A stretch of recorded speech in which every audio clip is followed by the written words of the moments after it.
Welcome, ladies and gentlemen. Thank you so much for your always great support in this channel. I don't take it for granted. John Waluke, Kimani Chungwa, Amason Kingi, and Junet Mohammed, Francis Atwoli are drunk with power and only serving one person. And according to the Standard newspaper, is exposing the gentlemen I've just mentioned their name. And when you look at William Ruto's administration now, the gentlemen I've mentioned are the most noisy hornbill in this government. Remember how they used to disagree with this government during campaign period as you remove Amason Kingi and Kimani Chungwa. So on our today's political analysis, we want to find out why do you think the Standard newspaper now exposing the people I've mentioned. They are the people who seems to hide even the evil thing which have been done by this government. And what are these evil things? The abduction we are talking about. They are really questioning this abduction, yet they know the people doing abduction.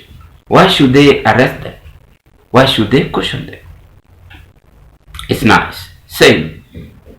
The power is transcendent.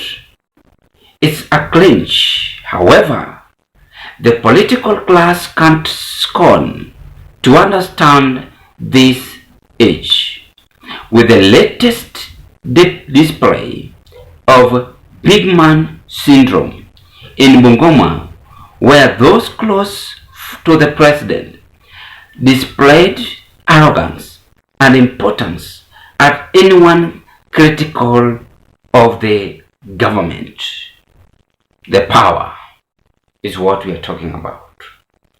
Kimani Chungwa, Francis Atwoli, Amason Kingi, John Waluke, and Junet Mohammed. And you can as well try to read what is written below. Age or pain for parents or schools reopen tomorrow. Life lessons for Kenya from former president.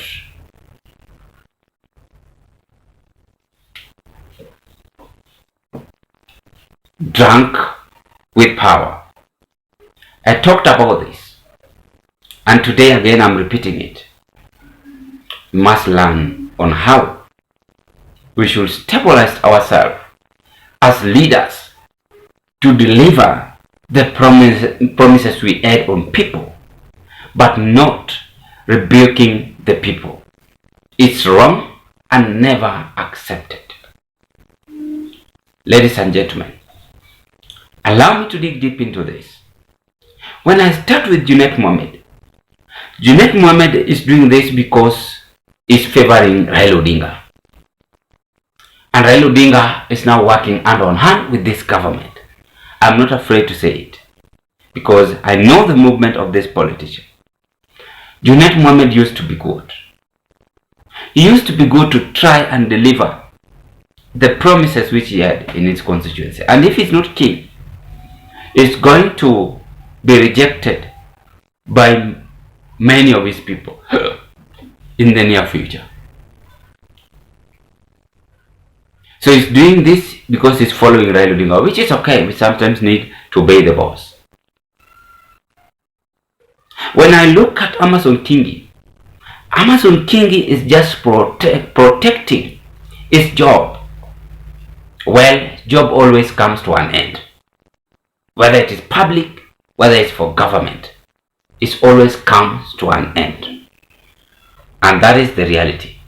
If we are not keen, job always comes to an end. Sorry, I had a problem with the light. When we look at John Waluke, as this gentleman, Waluke was detained over corrupt allegation. He's now pampering this government for favor.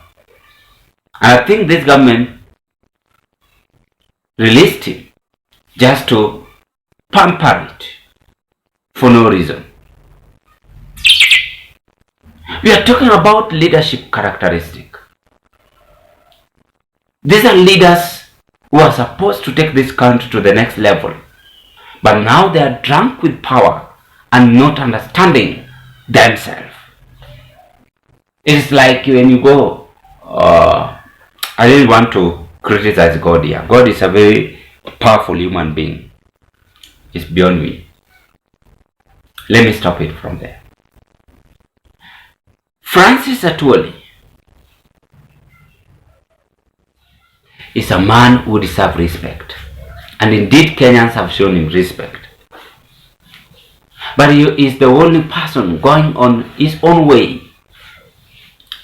He's supposed to talk about jobs. Many Kenyans are suffering on jobs, on labor issues. Some are being overworked. Unapewa kazi yenye imeshinda hata miaka yako. And no overtime being paid. You sweat for someone. Sawa, mtu aliumbwa kufanyia mwenzake kazi. Lakini baadaye wewe pia ujipange uajiri wengine. Usinyanyase wenzako. That is Atwoli. He never come out and talk about or discuss about this issue of labor. Sahi Kenya mtu wa mwisho kulipa mshahara kidogo ifai kuwe 35,000. Ningekuwa president ningesema hivi. 35,000 ndio mshahara kidogo, hata kama wewe ni soja, hata kama wewe ni cleaner. Juu pesa ni mingi au wadosi wanatumia vibaya. I'm talking through experience. Atwoli never come out and say that. Kazi yake ni kuzurura tu na kusupport serikali na kuambia watu kata miti, fanya hivi na kucheza madilu system. What else is Atwoli helping us as a country? When we talk about economy, William Ruto, I saw him yesterday talking about economy, that he have stabilized. Stabilized for what? Yet the economy is still thwarting millions of Kenyans. Hakuna pesa mfukoni. Mimi mwenyewe nilijaribu hata kuangalia kusave. Hakuna pesa mfukoni. Saa hii wenye wame experience kujenga kama wengi wetu, cement peke yake, simiti peke yake ni kondoo. Simiti peke yake ni kondoo. Bei ya simiti ama ni jogo. Wachana na mabati. Alafu unatuambia tuko Kenya. Let us style up and learn to respect Kenyans by building their future for them. So Standard newspaper is exposing you guys that you are drunk with power. You are just there to embrace William Ruto, but you are not telling him the truth. Which way forward should we move as a country? That is what the Standard newspaper is now saying and exposing the photos of men you've seen in the newspaper. Ladies and gentlemen, I rest my case at this point. Bye bye. Let's meet on another political discussion. Thank you.